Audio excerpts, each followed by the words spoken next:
It's 4th of July and there's no better place to be than Fort McHenry.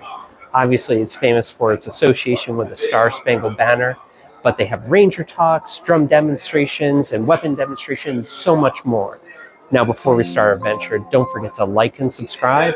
Now follow me as we journey through Fort McHenry. After you park your car, come to the lovely visitor center. There's a great exhibit explaining the Battle of Baltimore, a 10-minute video going over the whole historic event and how Francis Scott Key got his inspiration for his poem. And of course, you got to talk to a ranger who can explain the key sites to see. And if you don't have American Park Pass, it's a $15 fee to get into the historic part of the park. Fort McHenry is really special, and you may be wondering what makes it so special. Well, first, it is the only historic shrine listed on the National Park Service. And to be listed as a shrine, something special must have happened here. Obviously, it's famous for Francis Scott Key's Star-Spangled Banner poem, which later became our anthem. After 25 hours of seeing the bombardment and seeing the flag being raised, it moved him so much. And then in the 1940s, President Truman issued a proclamation that an American flag is always raised and flying here at Fort McHenry. And also, if there would ever be a change to the flag, like if there's a state added or some other alteration, Fort McHenry would show the first change flag.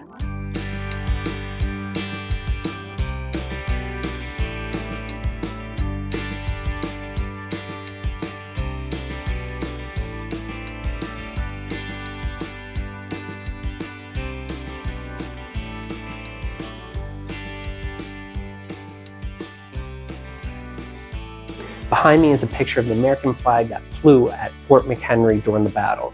And it is massive. It is 30 by 42 feet. Each stripe is 2 feet wide and the stars are 2 feet wide as well. It was created by a local, Mary Pinkersgill, and she had to rent out a brewery just to create the flag, which was paid about $570 for this flag and a smaller version of the flag as well. What's great about Fort McHenry is that you have two ways you could experience it. The first way is you could come here, hike around the outer wall on the seawall trail or bike around it. We also saw some people walking their dogs, and it doesn't cost a single penny.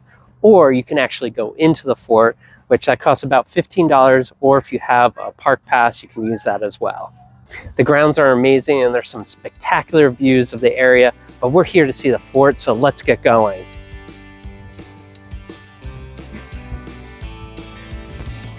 What's really cool during the summertime is that they have reenactors that make the site come alive.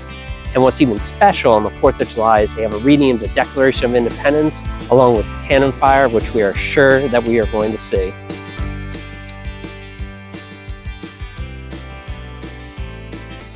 We made it up to the fort and we're so excited because we're going to be seeing a flag change in just a few minutes. But what's also really interesting is each of the buildings has different exhibits, so there's so much that you can see, probably even more than you can imagine. In addition to learning about the history of our nation, there are spectacular views all around us.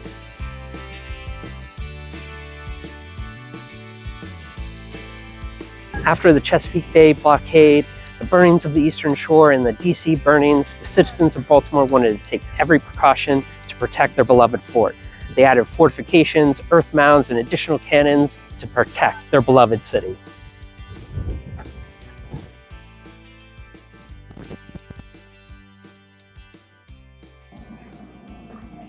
In addition to the War of 1812, Fort McHenry played a role in the Civil War. They added additional parts such as this Ravelin magazine, which stored cannons and artillery for safekeeping.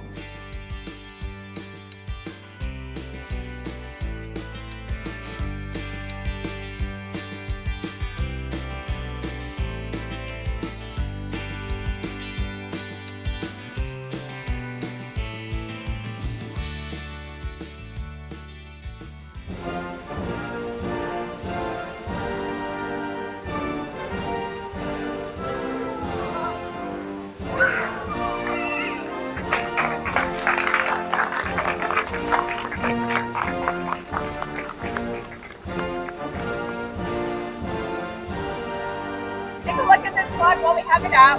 This is our largest flag. It is 30 by 42 feet, so it's 2 feet for each stripe. This is the size that would have been raised on that morning. This is a replica, not the same material. This is a replica of the flag. that is currently in the Smithsonian Museum of American History. This is the only version of the flag that has more than 13 stripes. And if we add another state to it, say Puerto Rico becomes state or Washington D.C., where do you think the first place they will fly it officially will be? Here, on the anniversary of today, on the 4th of July, we'll first officially fly at Fort McHenry the new flag if we add a state. The changing of the flags is a really fun, interactive experience. The Rangers explain the history as well as the dimensions of the flag. They have 2 replicas. One is a little bit smaller, which we raised today. The other one is massive, which is an exact replica of the dimensions that they would have had for the War of 1812. It is just absolutely huge. I mean, we had at least 40 people holding that flag. But it's a fun experience, and I recommend everyone to experience it. That way they learn a little bit of history.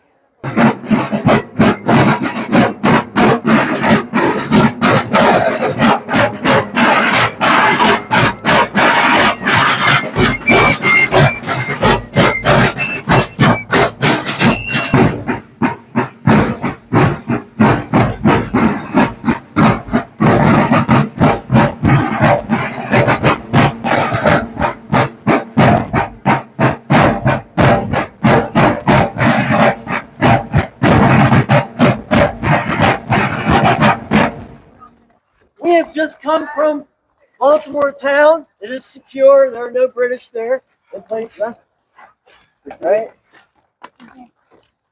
Federal Hill is safe. We just marched around the top of it where you can see statues, War of 1812 statues. Encourage you to visit there. So we are the Fort McHenry Guard, Fife and Drum Corps. If you were in the barracks here, we would wake you up. It's about 6 a.m., 5:30, 6 a.m. Right when the sun comes up, you would hear reveille, 6 pieces of music. You would hear 3 camps, a drum roll, slow scotch, a drum roll, the Austrian, a drum roll.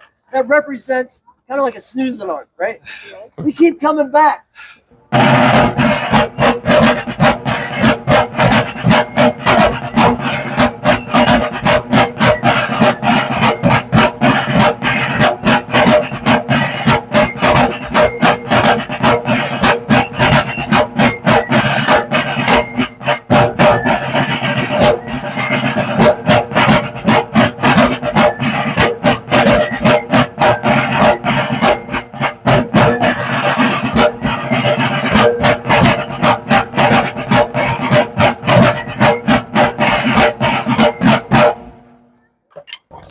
Thank you.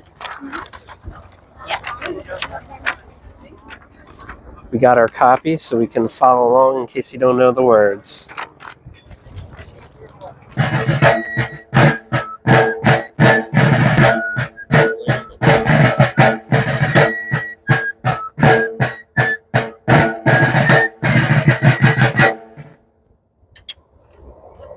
Ladies and gentlemen, good afternoon. Happy 4th of July. Welcome to Fort McHenry National Monument and Historic Shrine. Out of 429 sites in the National Park Service, Fort McHenry is the only historic shrine because the events that occurred here in September of 1814. What we're going to be doing this afternoon is going back a little further in time. We are going to be reading the Declaration of Independence. I'm going to be starting in a minute or so. And those of you who have paper, I'm going to start pointing to you when we get to some of the grievances. And then you are going to read that grievance. We are going to fire this cannon. This is a War of 1812 6-pounder.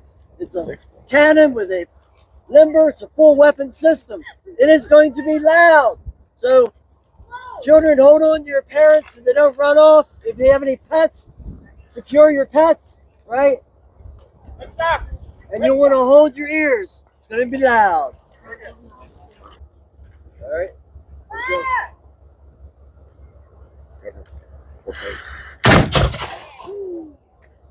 We hold these truths to be self-evident, that all men are created equal, that they are endowed by their Creator with certain unalienable rights, that among these are life, liberty, and the pursuit of happiness, that to secure these rights, governments are instituted among men, deriving their just powers from the consent of the governed. that whenever any form of government becomes destructive to these ends, it is the right of the people to alter or abolish it, and to institute new government, laying its foundations on such principles and organizing its powers in such form as to them shall seem most likely to affect their safety and happiness. Next. Oh, he has dissolved representative houses repeatedly for opposing with many firmness his invasions on the rights of the people. Yes. Yes. He has refused for a long time, after such dissolutions, to cause others to be elected, whereby the legislative powers, incapable of annihilation, have returned to the people at large for their exercise. The state remaining in the meantime exposed to all the dangers of invasion from without and convulsions within. The reading of the Declaration of Independence and the cannon demonstration really makes me feel patriotic. I mean, I've got to say it's very moving, but the cannon was probably the highlight of that experience for me. Would you say it blew you away? It did blow me away, if we're talking about puns. Right before you enter the fort, they have a Sutler tent, which is filled with reenactors, and you may be wondering, what is a Sutler? It's actually a merchant. So they talk about the merchants that would set up right by Fort McHenry and sell different items to the soldiers, and as well as the captains and officers. Soldiers had to maintain their own uniforms, so almost all soldiers had a little sewing kit. The soldiers had tons of buttons, so buttons would pop off all the time, so we're constantly sewing buttons back on their uniforms. They're one of the top archaeological finds on military sites is buttons. This is an interesting thing. The Spanish real had been around for centuries, the silver Spanish real, and it was the equivalent of a US dollar. And so it was very common throughout the Americas to basically have a dollar, a half dollar, a quarter, or a piece of eight. So pieces of eight, or the other thing named for a piece of eight is a bit. So 2 bits is a quarter. So sometimes you'll hear even today's people talk about a quarter being 2 bits.